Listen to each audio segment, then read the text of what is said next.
Hi everyone, Mike Yeomans here. I'm the Director of the Valuations and Consulting team at IBA. I'm joined today by Denesz Thiyagarajan, Senior Analyst in the Valuations team. He focuses on the business, general aviation, also engines, and of course the topic that we're talking about today is eVTOLs. So we can have a conversation around the market, the dynamics, and what to consider within valuations. Thanks for joining us today, Denesz. It is Denesz's birthday, so I just have to point that out. So happy birthday, Denesz.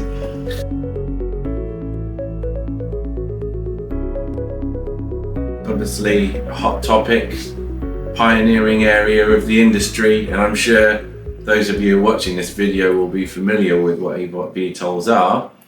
But for those of you that aren't, maybe Denesz, you might like to explain to everyone, what are eVTOLs and why are we here talking about them today? Sure. So eVTOLs stand for electrical vertical takeoff and landing. So essentially there's been huge talks about urban air mobility nowadays. So eVTOLs essentially fit in that category. They're electrically powered. So there's been a huge push, I'm sure you've heard about net zero.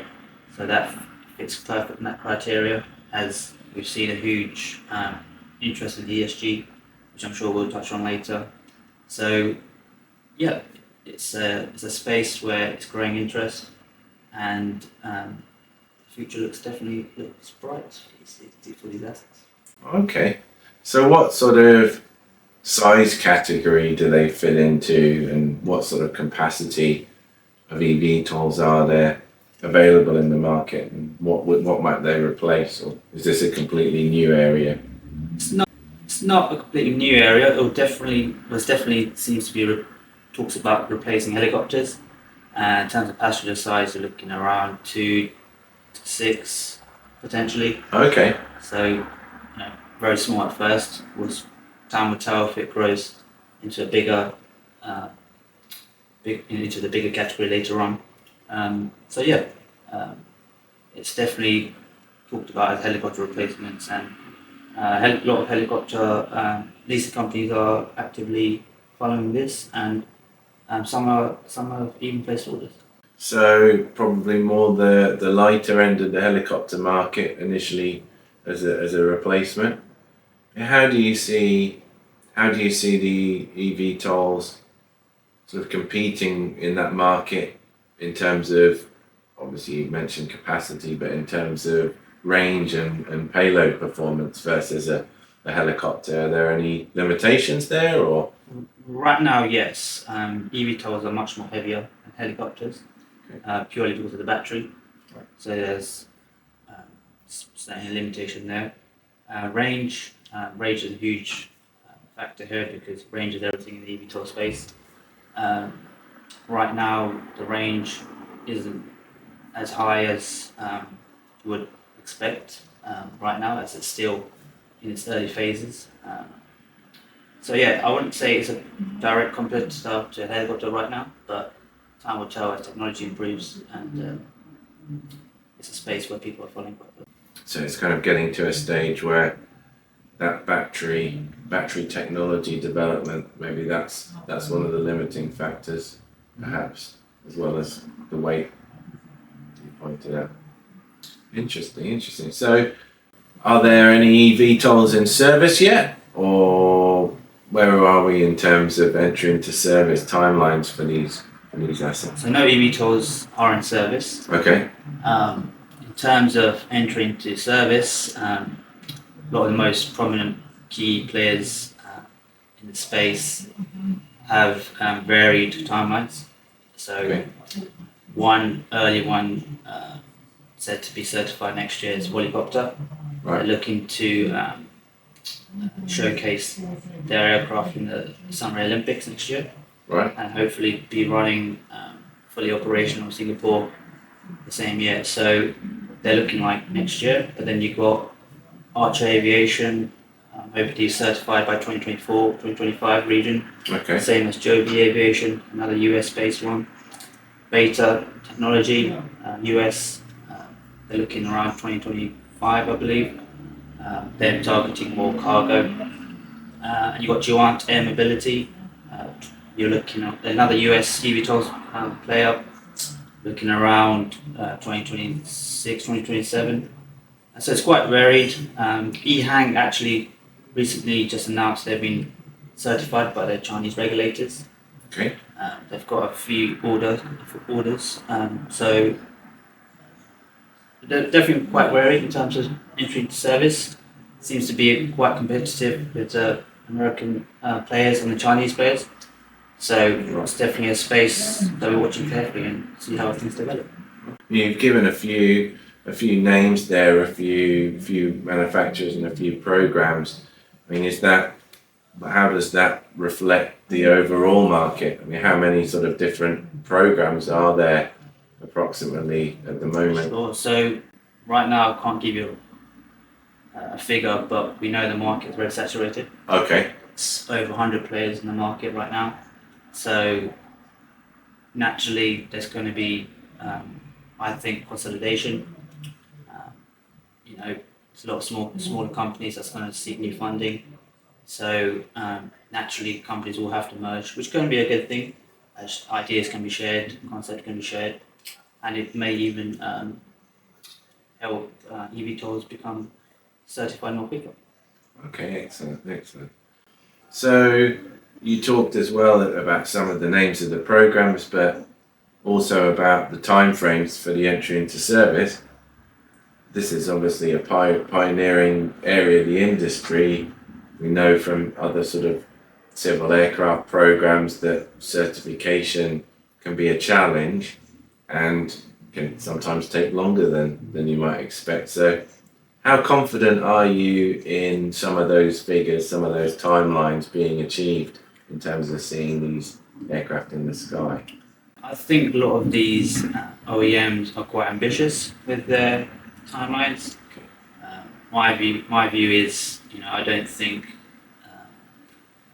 these aircraft will be certified. I don't think they'll be certified in the next 5 years. Okay. I think anything after 5 to 10 years, I think it's when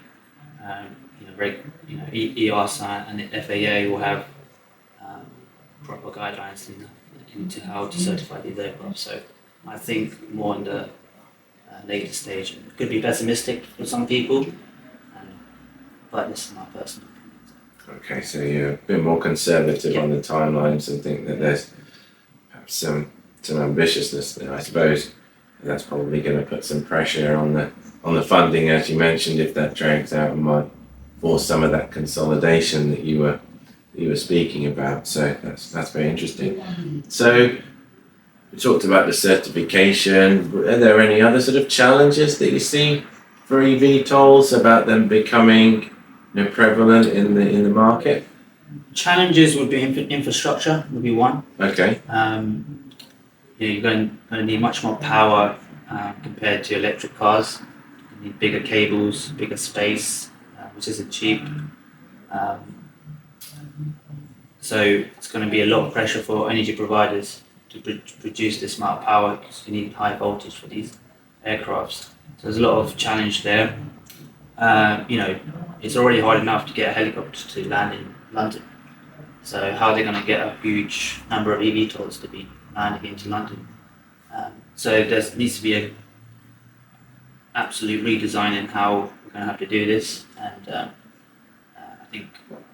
I guess the authorities and governments need to come together and work on how we're going to build this infrastructure as being one of the challenges. Another challenge you could say is technology. It's still in its infancy. I know we'll touch on this potentially later, but lithium ion is seen as the most prevalent for these technologies being used in eVTOLs. But some say, with range being so important, could we advance our battery technologies? There's a lot of talks about lithium sulfur, lithium air being used, which is higher energy density. So something where a lot of critics are pointing out is the technology. I don't think they're confident too much yet. Okay. But I guess that's where the regulators will have to come in and say this is safe to fly. So that's one of the few challenges. Yeah, so it's not going to be an easy ride to get these. I mean, I'm thinking, talking about, you gave London as an example, but obviously there's going to be a similar consideration for a lot of big urban areas. I mean, the helicopters that are flying into these sort of locations at the moment, they're obviously all piloted, aren't they? So is that going to be the case for the eVTOLs? Do you see a future where you may have automated flight for these aircraft, or? Yeah, I think for peace of mind, I reckon that the eVTOLs will be piloted first, Okay. just to build that public acceptance. I wouldn't jump at the eVTOL without a pilot personally, especially if it's my first time. But I know there are players that are working on a fully autonomous eVTOL. I think EHang being one of them. So obviously you're going to need more ground handlers if it's going to be fully autonomous. So yeah, I think starting as a starting point, I think having pilots when it first starts the program, I think pilots are important just to build that public acceptance. Yeah, that makes sense.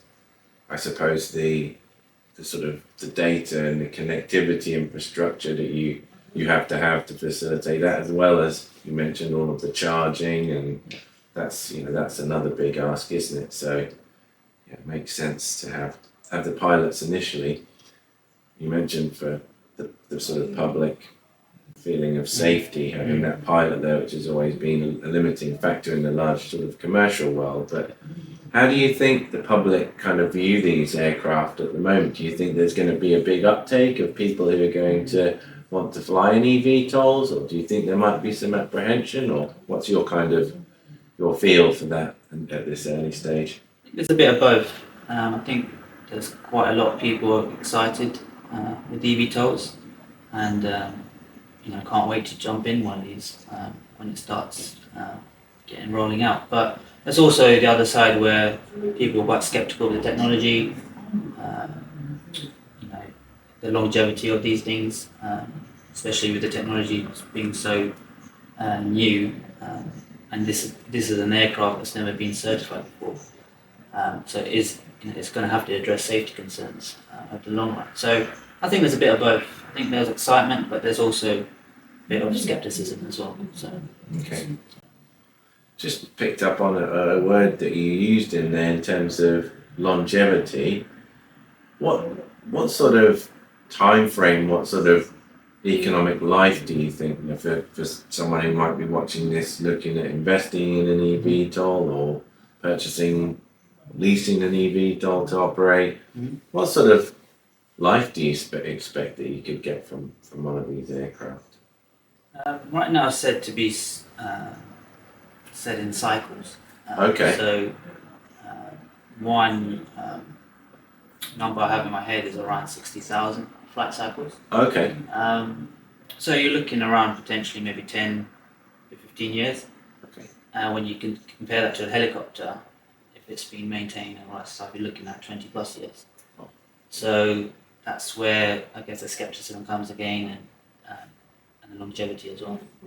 Yeah, I suppose some helicopters you'd see operating even for much longer than that. So, do you think perhaps just given the maturing technology of batteries, do you think there could be an element of obsolescence as well, in terms of if battery technology jumps forward, could that maybe shorten the life of some of the early aircraft, or do you see some of the programs having an ability to be upgraded in terms of battery technology? Yeah, I think the latter. Okay. I think full focus will be the battery technology. I think battery technology will improve, and I think these aircraft will be able to suit the upgrades. So I think if, as I mentioned before, if lithium sulfur, lithium air batteries do become a thing in the future, then I'm sure these aircraft can sort of facilitate the upgrades. So time will tell. Okay. Watch that area closely then. Just wanted to move the conversation on slightly now. Obviously, you work in valuations. How do you think about eVTOLs in the context of ascribing a value to them? Obviously, none of them are in service yet. You're not really seeing any trades there. So how do you approach valuing an eVTOL? And what would you say are the most important factors that you have to consider when you're coming up with a value opinion? So how we value these eVTOLs is quite similar in how we do things at the commercial side. So we look at orders, sale prices, trading volumes, things like that.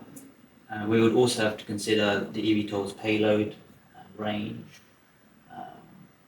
the geographic region, and things like that, and so many other factors. Okay. So analysing emerging trends and our own market opinions will at the end produce a depreciation profile. Okay. And that's how we create our valuation methodology. Do you look at things like the operating cost in terms of maintenance as well? Yeah, we'll look into that and factor that in. We have good relationships with OEM, so they'll feed us with this information and factor this in our methodology. I'd imagine that the batteries must play quite a big part in that, in terms of, I imagine that in terms of the overall proportion of the value, the battery must be quite a big element to that, I imagine. Do you expect that the batteries will last for the life of the asset? I mean, 15 years is a long time. My phone batteries normally died after about 18 months, so keep an eye on how long do you expect to replace those? Sure. So the battery useful life is said to be around 1 to 2 years.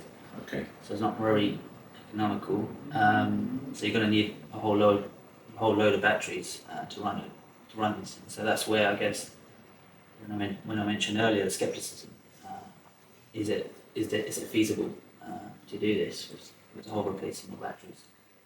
Okay. And just sort of finally staying on the valuations point, do you think there are any aspects around eVTOLs or the eVTOL market that are maybe being overlooked, or that the guys watching may need to consider that's not generally being talked about in the market at the moment? I reckon battery leasing as a model, just like you have spare engine leasing. I don't think battery leasing is talked about much in the industry. Okay. I think it's something investors should look into. It helps eVTOL operators potentially offset the costs, and it could help lessors earning substantial profits. If they have a whole shed load of batteries, it could be beneficial for the eVTOL operators, as I said, with the whole battery degrading, and also higher cost that comes with it. So I think the battery leasing model in itself should be looked into more, and obviously time will tell. It's still a bit of a grey area, but technology is still advancing and people still understanding the technology. So I think that's something where investors should look into. Excellent. And if anyone is sort of looking at investing in the eVTOL space or operating those, in terms of looking at some of those costs in terms of maintenance, battery costs, life, is that something that you have data on?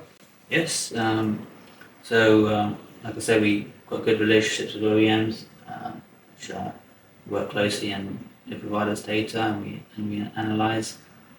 We also have good relationships with people in the helicopter space, which feed us their feedback and how they're going to potentially replace their assets. It's kind of cross and analyze and come to a final conclusion there. So we look into landing fees. That's another grey area, but something that's going to have to be looked into because eVTOLs are quite heavy, so that's going to be a lot of cost involved there. Charging infrastructure, as I mentioned earlier, people are still debating. This is kind of work with costing and all that stuff. So yeah, that answers the question. It certainly does. Yeah, thanks, Dennis. Well, it's been a really interesting conversation. Great to hear your viewpoints there. So thanks very much. Appreciate it. Thank you. And yeah, thanks everybody for joining us on the conversation around eVTOLs. Just before we go, I wanted to mention that IBA has been voted once again in the Airline Economics Aviation 100 Awards as Appraiser of the Year. So if you've enjoyed the conversation with Dennis and I today and all of the work that IBA does, then we'd really appreciate your support and your vote in the awards. So we'll put a link down in the description, something down there, and you can follow that and vote for us, please. So really appreciate that. And thank you. Thanks to Dennis, and goodbye.